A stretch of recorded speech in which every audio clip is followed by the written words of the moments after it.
So with that in mind, we're going to look at animal systems and we're going to talk about them. And I'm going to front load this unit so we kind of get through the content as quickly as we can. There's anywhere between 6 and 9 lessons. I haven't quite decided how in-depth I want to go on a couple things.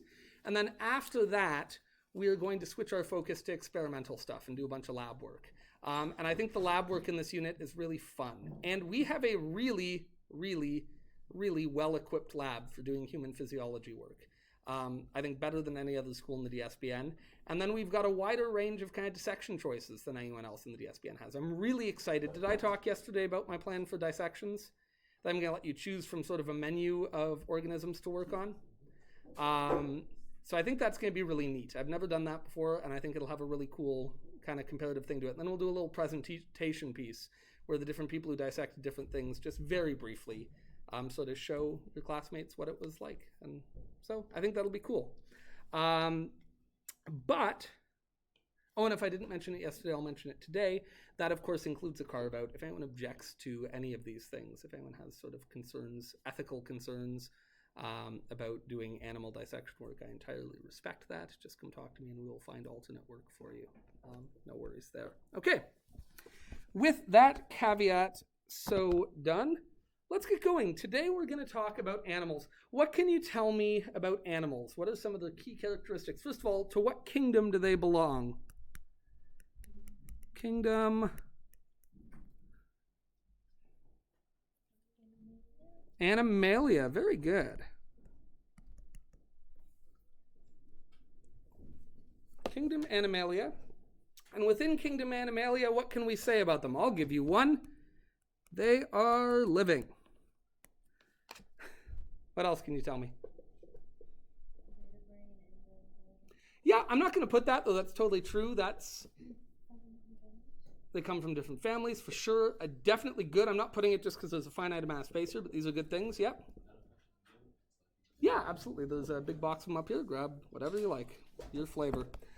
What else can you tell me? Think about like what we talked about in Unit 1 when we started classifying living things. What can you tell me about the classification of Kingdom Animalia? Yeah. Ah, very good. They are eukaryotic, which means that the cells have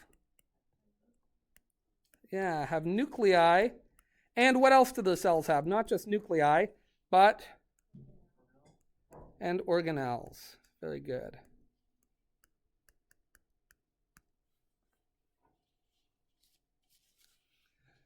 So animals are living things. They're eukaryotic, which means the cells have nuclei and organelles. What else can you tell me about animals? Yep, definitely. That falls under the category of living, so I'm not going to write it, but it's definitely true. Animals reproduce. They're not just eukaryotic. Protists are eukaryotic. They're multicellular. They are multicellular. Very good. And today, this is really going to be our big focus. Animals are living eukaryotic organisms that are multicellular, which means they are made of multiple cells. Now, being multicellular doesn't just mean you're a bunch of cells. For example, a bacteria colony is made up of a bunch of cells, and at least early on in their mitotic division, they're all genetically identical. Yet we don't say they are multicellular, because each of those cells can live and exist independently. We're multicellular not just because we're made of more than one cell, but because our cells, well, what? They work together. Very true. They work together, and they must work together. Because no one of our cells does everything in our body, right? A skin cell contains the same DNA as a hair follicle cell, contains the same DNA as a bone marrow cell, contains the same DNA as a red blood cell, contains the same DNA as the mucosal lining of the stomach cells, and yet they all do very different things. One produces hair, one protects your internal organs, one secretes gastric fluids, right? They do different things. Our cells, and this is key, when we say they're multicellular, we are made of many cells with the same genetic code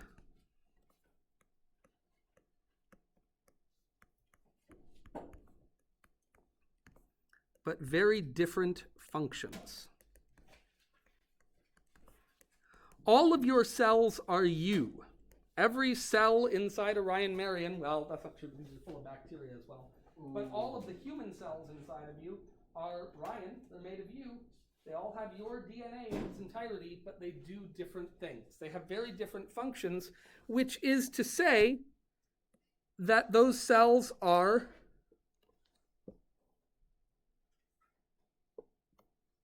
specialized. Good. So you may not want to write this because it kind of just repeats what we have above, but I'm a kind of big believer that in repetition, we cement understanding. So I'm going to write it twice. Animals have specialized cells. Every cell in an animal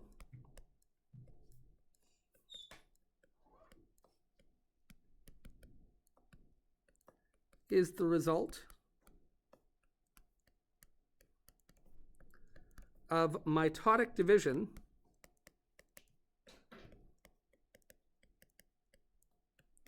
from the same original cell. What the hell does that mean? That's a big, long, complicated sentence.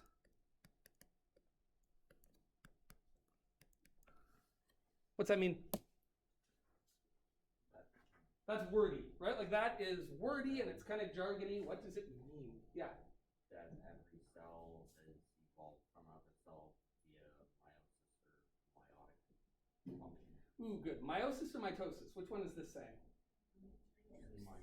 Good, because we're not talking evolution here. We're not, like, that's true, but in this case, what's the original cell of an animal, of an individual animal? What is the original cell? Well, you started as just one cell, and then you became many cells. You were made of trillions and trillions of cells, but you started as just one. And what's the one cell you started as? Or something like that. Yeah, yeah. An embryo that was formed by a zygote is the single cell, and that becomes an embryo. A zygote is the single cell that results when two sex cells combine to form a new organism, right? That's what sexual reproduction is. One person undergoes meiosis and produces a sex cell. Another person undergoes meiosis and produces a sex cell. And when those two sex cells come together, we call that process fertilization. And when a sex cell is fertilized by a second one, you get a zygote. And that zygote is the original cell, the original single cell that you begin as. And every living animal on Earth starts out as just a single microscopic cell. Yeah? Mm-hmm. Right? So when you say that, like when are they actually made? In utero. So, which is crazy to think. So when a woman is inside, so my wife always tells this to women who are confused by it. She always says, like, as weird as this is to think, like, when you are pregnant, half of each of your grandchildren is already in your belly too. Right? Like, as weird as that is to think, but like the egg cell that will become the offspring, should they have offspring, of your offspring is already developing inside of you, which is in contrast to sperm cells. Males don't begin producing sperm cells until the onset of puberty. Women don't release ova until the onset of puberty, but they develop in utero. And relatively early in utero. I think by like 26 weeks of pregnancy. So like by the time a fetus is about 26 weeks old, it is producing eggs, and it's not much long after that that it is done producing eggs. And they're just in there, ready and waiting for deployment, which happens at first menstruation, right? So at the onset of puberty, and then carries on until women undergo what process? Menopause, which is the end of menses, right? And that's when they stop releasing ova. So they have that very specific reproductive window with a specific number of ova that have already been produced. Again, a stark contrast to men who at the onset of puberty begin producing sperm and continue doing so under most circumstances until they die. So a very different reproductive strategy. And there's a lot of interesting biology where we ask, why is that the way that most animals have developed? Trees don't develop that way, right? Trees are fertile from, the first time they seed, which is usually in the first year, and right until they stop growing. But humans have a very different reproductive life cycle, and it's very dimorphic, which is to say the reproductive lifespan of the females of our species are very different than the reproductive life cycles of the males of our species. And that's not true of every animal, though it is true of humans and most mammals. Did that answer your question at all? Yeah. Wow. You do that a lot. I do what? And you go on explaining a lot, and then you're like, did that answer your question at all? Well, because I always remember, I have vivid memories of asking a question in high school and then a teacher rambling on for like 8 minutes about something that had nothing to do with what I was asking, and then like smugly sitting down and looking satisfied with himself, and I'm like, I still have a question because that didn't answer it. So I've just learned, and like most of the time people say yes, but every once in a while people say like, no, that's not what I was interested in knowing about. So I just think it doesn't hurt to ask, right? Okay. So every cell in an animal is the result of mitotic division. In other words, mitosis is asexual of the original cell. And when we say the original cell, we're talking about sperm plus egg equals zygote. And that zygote is the original cell. So you start out as one cell, and every cell in your body is that cell having divided, but, wish I'd left myself a little more space here, when new cells form,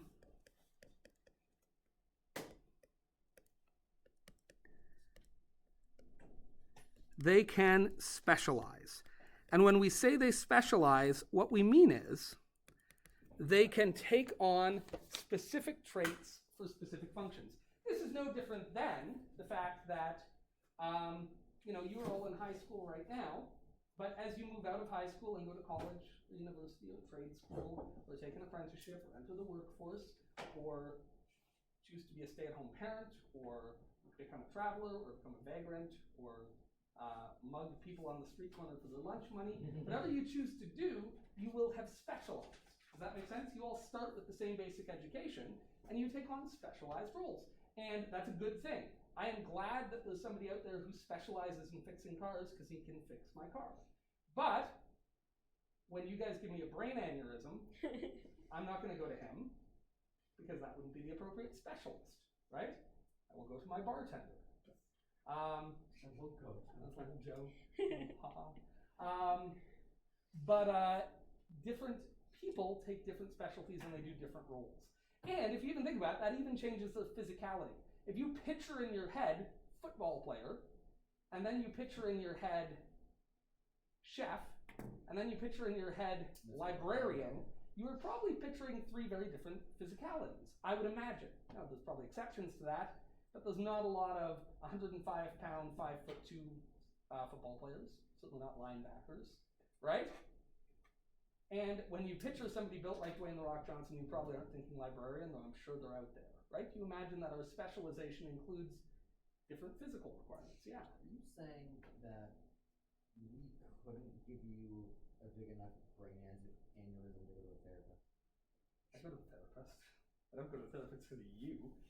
Don't give yourself that kind of credit.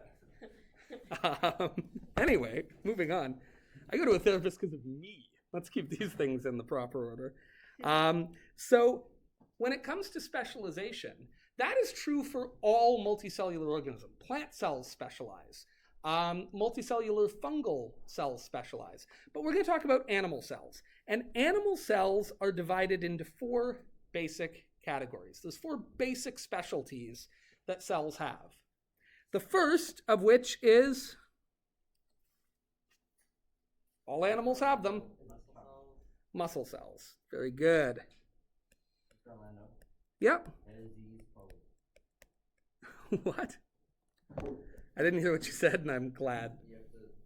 That's not going to happen. Okay, first specialty is muscle cells. Second specialty, do you know a different type of cell? You've got muscle cells. We're talking really broad categories here. Sorry? Skin cells are very specific. They belong to a broader category. But we can talk about it. Brain cells, again, are very specific, but they belong to the same category. The thing about your brain cell is your brain is made of the same kinds of cells that the cells in your skin that feel that you're touching them and send signals to your brains are, and they are all this type of cell. Nerve cell? Very good. Yeah, very good. So we have nerve cells or nervous cells. You'll sometimes see the word nervous, and that doesn't mean that they are anxious. It's rather just the adjective form. Verb form or noun form, adjective form. Good. Somebody mentioned skin. This one I bet you don't know. Actually, I'm going to do that one last. Before that, you have skin, and you have muscles, and you have organs, and you have all these things, but they're all held together. And you know what holds them together? Sorry?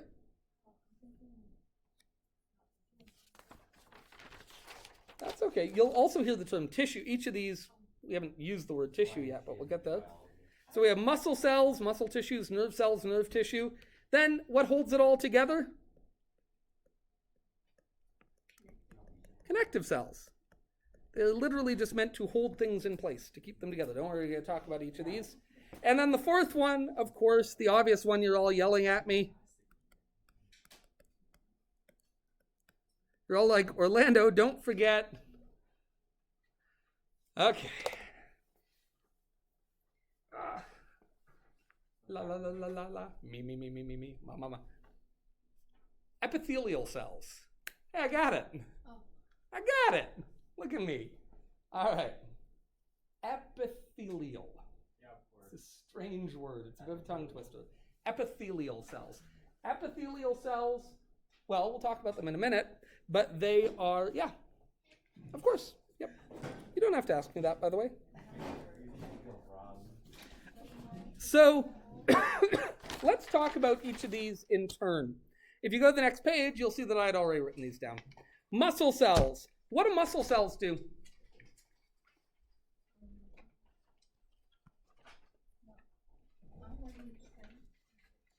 Sorry? Yep, absolutely. Very good. So they have the ability to contract and expand.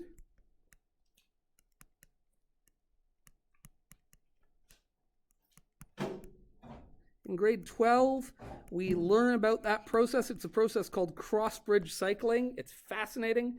But they have the ability to contract and expand, which allows movement. So, like, believe it or not, when you flex your bicep, that is just a whole bunch of muscle cells. And all they are doing, they're kind of column-shaped cells, little tubular cells, cylindrical in nature. And they are just getting shorter. That's all they do. They contract. And because they get shorter, that mass has to go somewhere, so they puff up a bit. But that's all it is. All that motion is just that all those cells are getting shorter. And then when you go this way, you're releasing those ones, and in turn, you're tightening these ones. Every single joint in your body has a muscle on each side of it. One to pull it this way, one to pull it that way. Muscles have to work in opposition to each other. Wouldn't do you much good if you went like this, and then to like put it back, you had to be like, right? That wouldn't be cool. That can happen if you get a detached nerve, by the way. There's two basic types. Two types.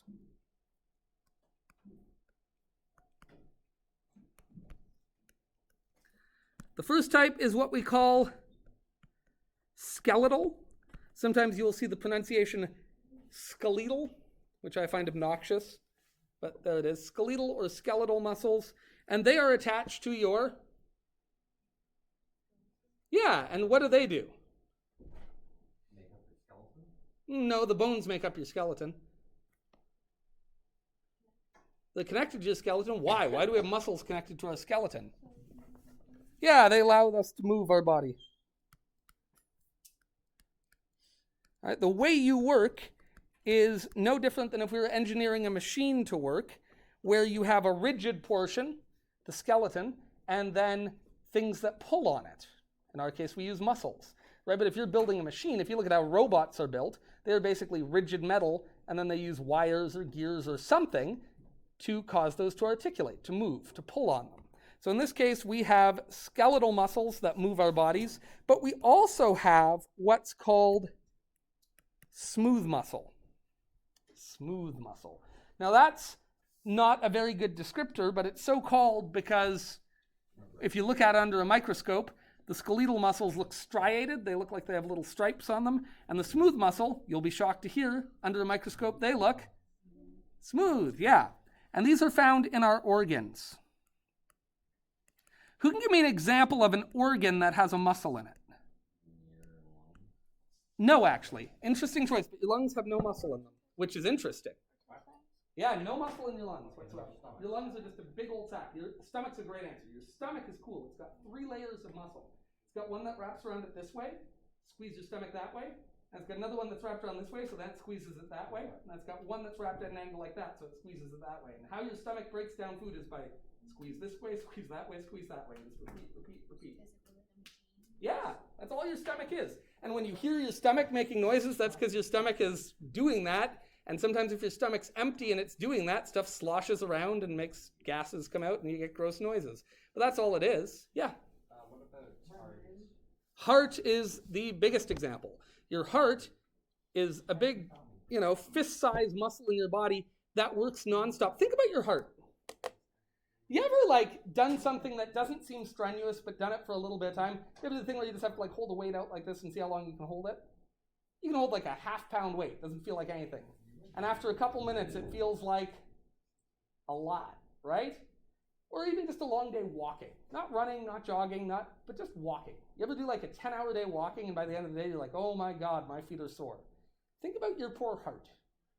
Your heart has to squeeze blood to go through your entire body. You ever try squeezing a thick kind of goopy liquid like blood through a tiny little tube, and the tubes in your body get incredibly tiny?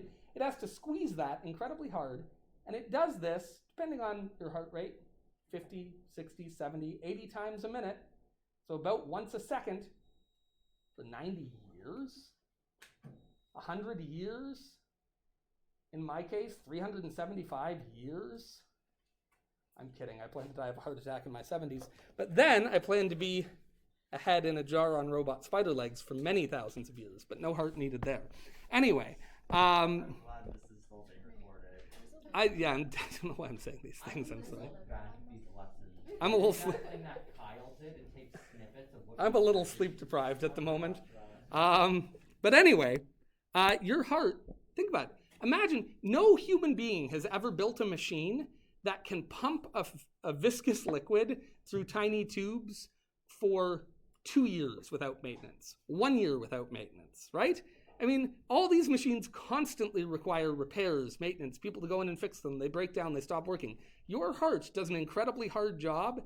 It does it 24 hours a day, 7 days a week, for however long you live, which is insane. And if it stops for a minute, that's a big deal. We call that a heart attack. That's a big, big, big deal, right? But most people, it just works the entire duration of their life. It's an incredible piece of engineering. It's made of smooth muscle.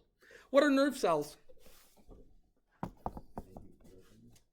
Yeah, like feelings, like regret, like happiness, like joy, anxiety, stress. Sure, part of their function. More generally, what do? They're related to how we feel things. Sure, they're related to how we think. They're related to memory. But at a most basic level, what's a nerve signal? A nerve cell? Damn it. That can be a function of it. They're just wiring. Nerve cells send and receive electrical signals. When we do our plant unit, we will actually measure the electrical signals sent by plants from the roots up to the leaves. If my order arrives before we get there, I've ordered an ECG machine from this course, for this class, and we'll actually put somebody on an ECG and see the electrical signals the heart sends itself to keep it going. Can I do access over there? Yeah. No worries, absolutely. Yeah, again, if it's here, absolutely.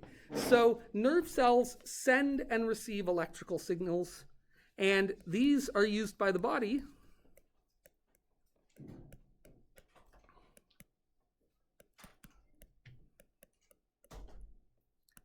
to store and transmit information.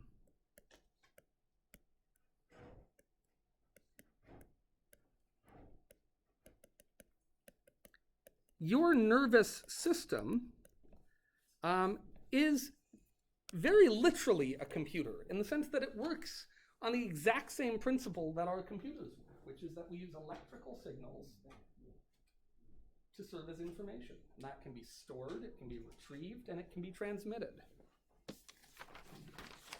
So these are brain cells.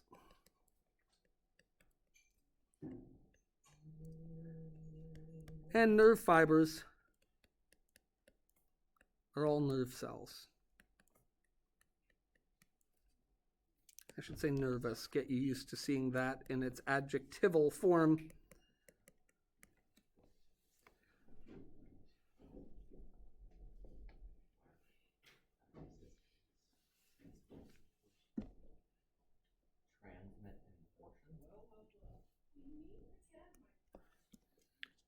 I don't know what you're talking about. You should probably try reading. Connective cells, on the other hand, are exactly what we said. They hold other cells in place. They provide form and structure.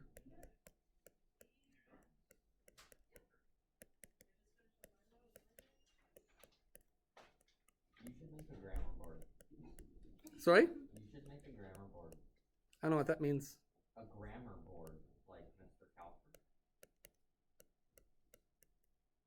Mr. Kelfer has a grammar board, Well, like, no, he has a math board, but, like, you have a but he teaches math. Yeah. I should have a science board. No. Every time I say something scientifically stupid, I'll put a tick on it. No, but we need to get the point, not you. I have no interest in giving you points. All right. What are some examples of connective tissue? There's some really obvious ones. So think of the parts of your body that hold things together, hold them in place. Yeah, definitely. A very good one. What else?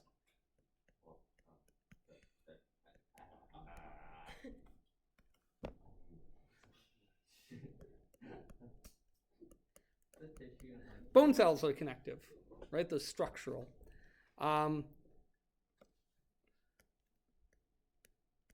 Adipose tissue, adipose cells, fat cells.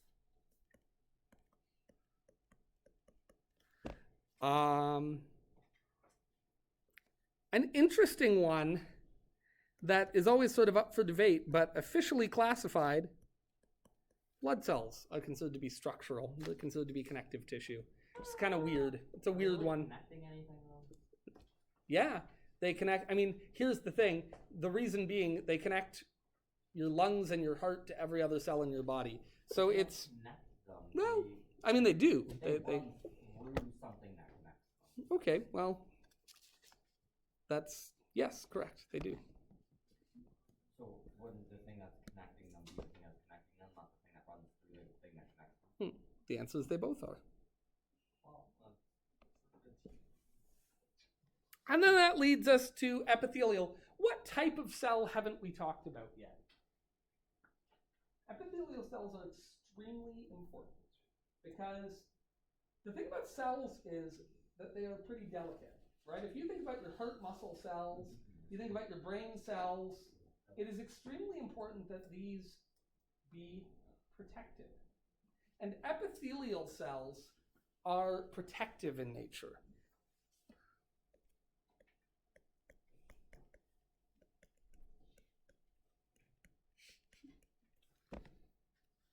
So they are the lining on the surface of any part of the body that is exposed to the outside world.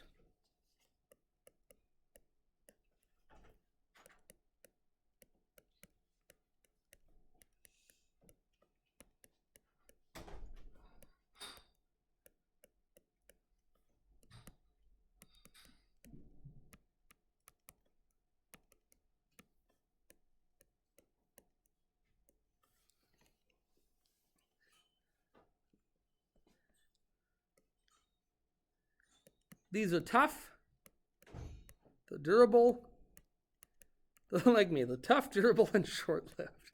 I was going to say just like me, and then I realized what the next thing I was going to write was. So let's say not like me. But they're tough, they're durable, and they're short-lived. And you want them to be short-lived, right? Because they're taking all the damage, right? What's the most obvious example of epithelial tissue on our bodies? Skin. The outer layer of your skin is epithelial. It's protective tissue. But what else? Nope. Yeah. Oh, well, I'm aware. Hair? Imagine. Nope. What else is in contact with the outside world? Hair isn't actually made of cells. Yeah, and inside your mouth. And all through your digestive tract. So the inner lining of your digestive tract is actually, believe it or not, exposed to the outside world. We don't think of it that way because we like to keep these things relatively private. And yet if you think about it, you are shoving food into your body and it's moving through your body. That is the outside world moving through you. Does that make sense? And so the inner surface of that entire stretch is lined with this tough epithelial tissue to make sure that only the things we want to get out from our food are getting into our bodies. Does that make sense? The lining of your lungs and your airways, same thing, exposed to the outside world. So they have to have this tough epithelial lining. All of your mucous membranes, kind of gross to think about, but all your mucous membranes are made of tough epithelial tissue because those things are big potential sites of attack. Think about how people get sick, right? And how does disease get transmitted? Well, we're all living through COVID-19, so we know how does it get transmitted? Sorry? Yeah, so it is designed to attack the cells of our airways. And the epithelial tissue of our airways prevents things from attacking there mostly, but here is a virus that is a little too good at the job. And our epithelial cells aren't able to fully repel it. That's a major source of infection. Respiratory diseases. They attack the outside of your body that is your airway and lungs. And again, we don't think of that as the outside of our body because it's inside us, but it's exposed to the outside. Yeah? How do epithelial cells and white cells? White cells are different. They work with our epithelial cells, where when our epithelial cells fail and they aren't able to keep something out of the general population of our body's cells, then our white cells go in and kind of try to clean up the mess. Does that make sense? So if you think of the epithelial cells as being like the castle wall, your white blood cells are like your soldiers who are going to fight if something breaks through the wall. Yes. Right. Okay. So can I still make copies though? No. You can't even make copies. This is a real design flaw. To sign into the photocopiers, it needs to authenticate you, and that is all done online. Yeah, I didn't have enough from yesterday, and nothing I can do. That's fine. That's what I kind of thought. Isn't it completely ridiculous? Yeah, I know. It's yeah. There's no old school photocopies anymore. No Xerox machine. I'll have to go back to the old. You know the carbon copy things they used to do? Oh, I know. Yeah, I mean that'd be kind of handy right now. So. If we just had a typewriter, we'd be good. Yeah. Actually, I think I have a typewriter. But think where else diseases are transmitted, right? And you think like, okay, respiratory diseases, but those stomach diseases, right? Those foodborne illness where you eat it and in your stomach it's able to get inside of you, right? That's another outer lining.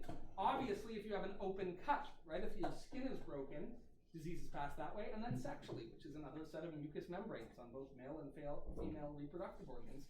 Those are the sites of infection in the human body because they're the places where epithelial cells are trying to keep things out, and anywhere that's happening is a potential failure point. Does that make sense? All right. Look at me making sense. Must be a Tuesday. So, what's the big idea then? The big idea is this. Animal cells are specialized, and these specialized cells work together. So, if you have a group of cells,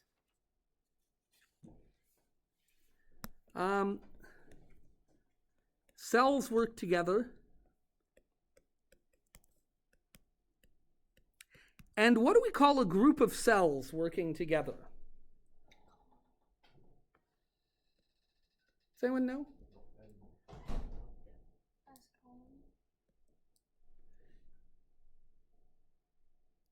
A colony if it was bacteria, but in us, we call a group of skin cells skin tissue. And we call a bunch of brain cells working together brain tissue. So tissues, which is a very bizarre word when you say it. It's one of those words where we use it commonly enough that you just kind of go, oh yeah, tissue. And then you actually like think about that word and you're like, that's strange word. Don't you think? You're a strange person. I've been told. So the official definition of a tissue is a group of similar cells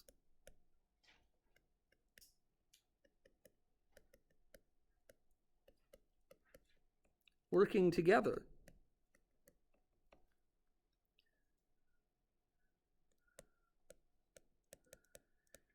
I had written here performing the same function together, but let's just keep it simple, working together. Okay, so you have a group of cells together, and those cells are all similar, and they form what we call tissues. Now, tissues work together. So if we have a bunch of different tissues that are all functioning together, we can say that they form, very good, tissues function with one another.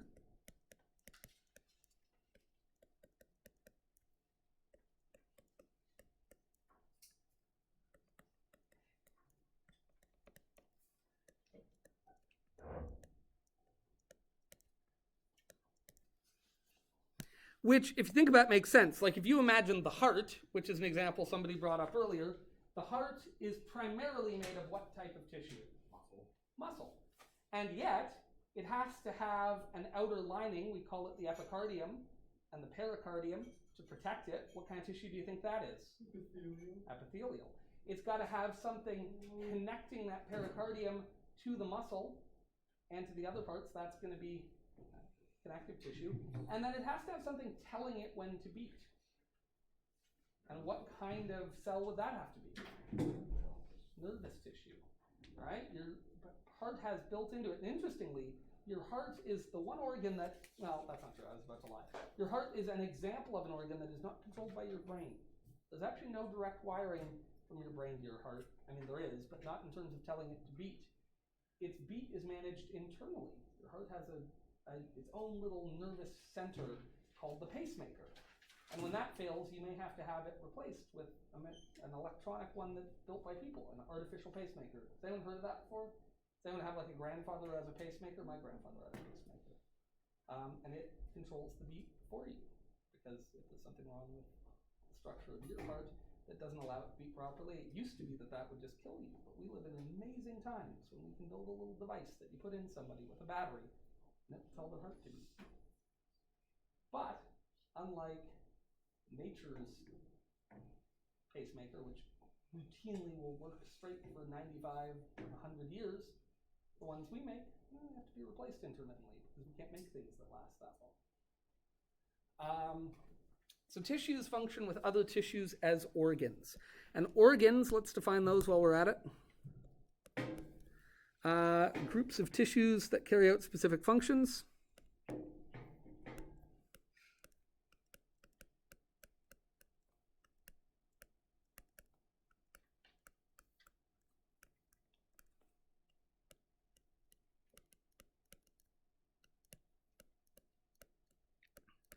And what do we call a group of organs working together? Very good.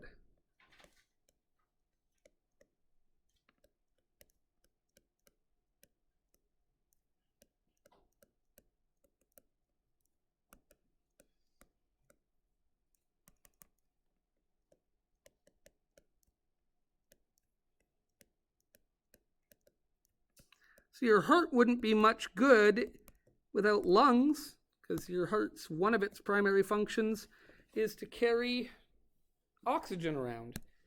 And it doesn't do much good pumping blood all through the body if we don't have oxygen to pump through the body. And if you're a tiny little thing, you can absorb all your oxygen just from the outside of your skin. There's some insects that can do that. But we're too big, we would die. You have too much volume and not enough surface area, so you need an organ specialized to do it. All right, I have a question. Is our first cell still a part of our body? No, it's a good question. But keep in mind that in mitotic division, to get daughter cells, there is no more parent cell, you know? So the interesting thing is that like little bit of nuclear membrane probably still is, you know, little pieces of it in other cells. Somewhere in your body is each of the pieces of DNA that was in that original cell. Most of the DNA in your body is replicated, but somewhere its pieces must be there.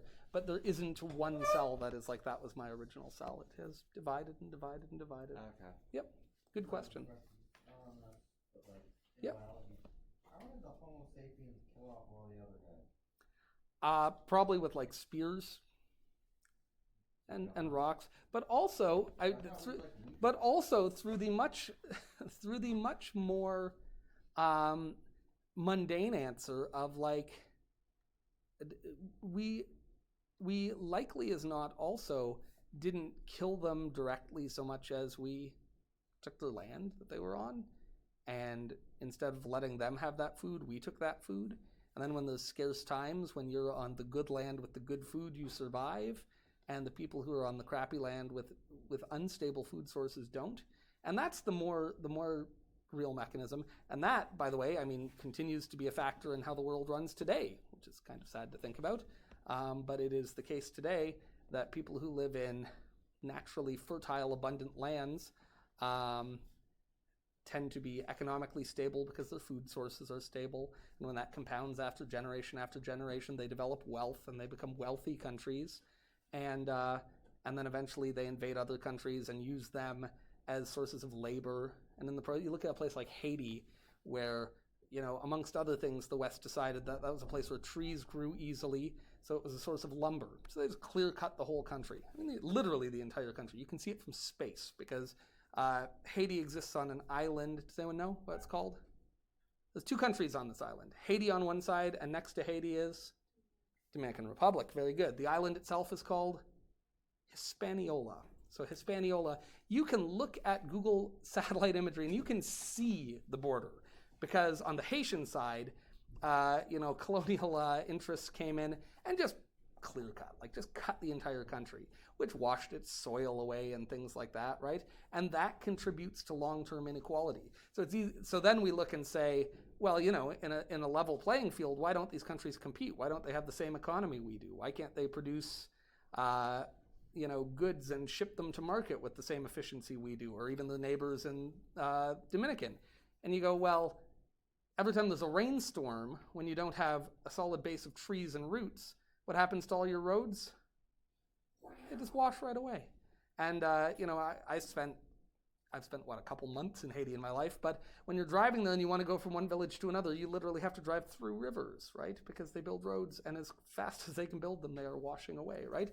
So in sort of the evolution of human dominance, and specifically Homo sapiens dominance, I'm sure there was war, I'm sure there was killing, but more than that, there is just evolutionary advantage. And evolutionary advantage says that you don't have to kill something to make it go extinct. You just have to be better at surviving than it. You have to be better at competing for the same food.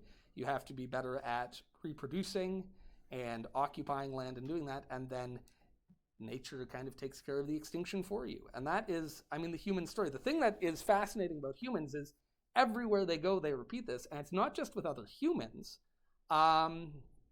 Look what we do to large animals. Every continent humans have moved on to, the first thing they do is essentially wipe out every large mammal. And some of that they do directly by hunting and killing them, right? And we're talking hundreds of thousands of years ago. But often it's just repurposing their habitat, right? When you go into somewhere that used to be wild land and you turn it into pasture land and farmland, the things that used to live there die. And so you can track. We know that humans, left Africa and made their way to Europe and up through the steppe plains and all through that. And we can watch as large animals there die and die and die. And then we can track as they move up into Asia and the large animals die there. And then we can see when they crossed the Bering Land Strait and come into North America. And over a course of thousands of years, large mammals in North America die and die and die and die, to the point where there's almost nowhere near as many large mammals on Earth now as there used to be. And it's not even mostly that we went around and hunted them and said, we're going to make these things extinct. It's just that we were better at extracting resources from the land than they were. So how is a large mammal that needs a steady diet of bison supposed to get by if they might kill, all of them might kill 20 bison a year in this massive state, and humans come in and kill them by the thousands. So you don't have to go kill all the big mammals. They'll take care of dying themselves if you just eat their food instead of letting them eat it. Does that make sense? Anyway, that is what our final unit in this course is going to be all about, which is evolution. It's a fascinating topic, but not... Don't capture them directly, just steal the food. That's the strategy. Yeah, and it's just a reminder that, everything is interconnected. So, this is something we forget, right? But everything is interconnected. Decisions we make impact all the other things living on Earth, right? We, God, we live in Canada, this car-obsessed place, right? But so you think, how much ecosystem in Canada has been turned into roads? And think how that affects the animals that live here. By the way, not just the animals that live here, but the humans that live here. Imagine living in a modern city that was all underground public transit and just walkways and nice parks and gardens and housing space up where people lived. No reason it couldn't be that way. You could build a modern city that way. All public transit, no motor vehicles on our streets. Be lovely. Bike lanes everywhere. But we don't, right? We are subservient to the car. That's a decision that we have made for a variety of reasons, and it's whatever. But it impacts everything, right? It makes such a big, enormous difference. Everything is interconnected. Anyway, enough about that. Just to draw this out, is anyone ready for some amazing art? I see what you did there. If you imagine a single little cell, here he is, there's my cell, let us call him Rupert. There's Rupert, and Rupert is a single cell. Do I have to copy this? You don't have to do anything, but I would encourage you to. And what do we call a series of cells? Should we copy this? I would, yeah. And what do we call a group of cells working together? Very good. Here we have a tissue.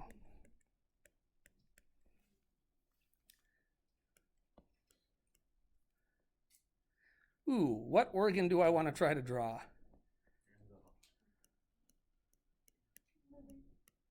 Hey, that is what I'm trying to draw. Could you tell? Just say yes. Tissues work together to form an organ? Oh, thank you. If you just put right on my lectern there, I will take care of it. And then a bunch of organs together might form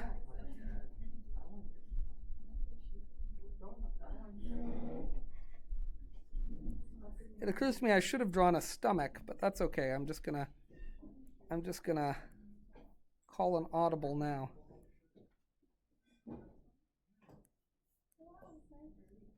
Highly schematic drawing, but there is our digestive tract. What do we call that? We call that an organ system. And then when you throw a bunch of organ systems together, if you have a reproductive system and a digestive system and a nervous system and a respiratory system and a cardiovascular system, and you slap all those things together, what do you end up with? Animal? Sure. Let's think the naming system we're looking at here. Single cell, tissue, organ, organ system, organ. Organism. You have an organism.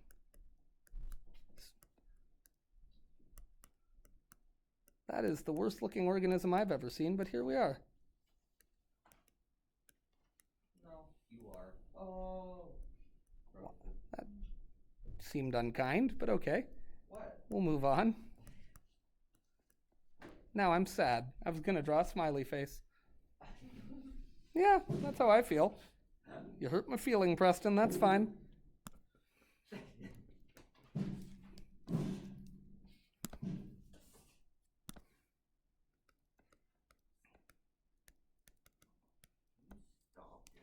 I'm going to color code this so we're...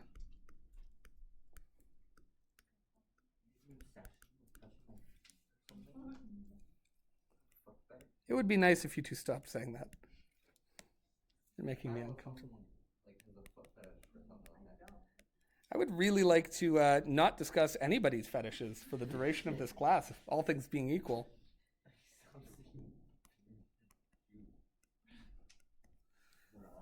think whatever your particular proclivities may be, that is entirely your business, and I think you should keep it entirely your business. Yeah. Okay, so there we go. That is the basic system of organization that we're going to be talking about. And this language is important, all right? Human biology, animal biology in general, but we really are going to focus on human biology in this unit because I think it's the most appropriate for most people. We all have a human body, so I think learning about it is very valuable. So I love this unit, but it's very jargony, all right? The human body is quite possibly the most complex thing in the universe. Like, seriously, a weird thing to think about, but we have never seen a more complicated thing in this universe than the human. No, put your hand down. I mean it. Like, sorry? Black holes. Incredibly simple. They're literally just like all of the material in one place dissolving into a single point that is just pure mass. Fascinating, but in fact, so simple that long before we'd ever seen one, a guy was able to sit down with a piece of pencil and paper and with pure math say this thing must exist and described it exactly as it exists. That's as simple as something can get. I promise you this, Preston, nobody sat down 20 million years ago with a pencil and paper and said, this guy's going to exist, and drew you and got it all sorted out. You, my friend, are unique because we are incredibly complicated. We don't even understand how we work. We don't know to what extent other animals do the things we do. We know that other animals are capable of like some problem solving and communicating, but we've never seen anything remotely on the scale of what you're able to do. I mean, good Lord, we make music, we write songs, we make drawings and poetry and art, but we build rockets and we build bridges. I mean, we've entirely changed our planet's surface and geography. We've gone and landed on other... I always think, like, listen, I'm amazed by animals. If I could go back and do a zoology degree, I would love to. I think it's amazing. But it never ceases to amaze me. You watch these people and like, well, you know, humans think they're so smart, but monkeys also use tools to like get ants out of holes in the ground. And I'm like, we build rockets. We mine things out of the ground and then we melt them down. We form them into shapes and we've turned them into shapes that allow us to burn other stuff and fly up and go and land on another celestial body and walk around. It's just orders of magnitude more impressive than using a stick to get ants out of a hole, right? Like, we're just not talking about the same stuff. And until we find something out there, and I like to think there are many things out there as intelligent and clever as we are, but we haven't seen them. So as it stands right now, you may well be the most complicated thing in the universe. So think about that for a minute, right? I'm just going to aid in your burgeoning narcissism. You might be it. You might be the universe's pinnacle creation. Yeah. The human brain is the most complex thing we've discovered according to the human brain. Bingo. Okay. But listen, you don't see other animals having this conversation out there, do you? Never gone out and seen my dog talking to the other dogs and being like, have you ever stopped to think about the fact that we might just be the most complicated thing on earth? No, they're just sniffing each other's butts. An entirely different type of existence. Bark. How would you know? Maybe that's what they're doing. Maybe. Maybe they're just playing a role. I'm going to suggest you haven't met Ruby. She's an idiot. No, she will play fetch. She'll play fetch while throwing a stick, and if that stick lands behind a leaf and she can't see it, she will just get really sad and sit there and pout and be like, oh, the stick doesn't exist anymore. And then if you go lift the leaf, she'll see it and get excited and go get it. I assure you she's not having these conversations. Maybe your dog, not my dog. Not my dog. My dog's in Orlando. She's Not thick. my dog either. Thick as a brick.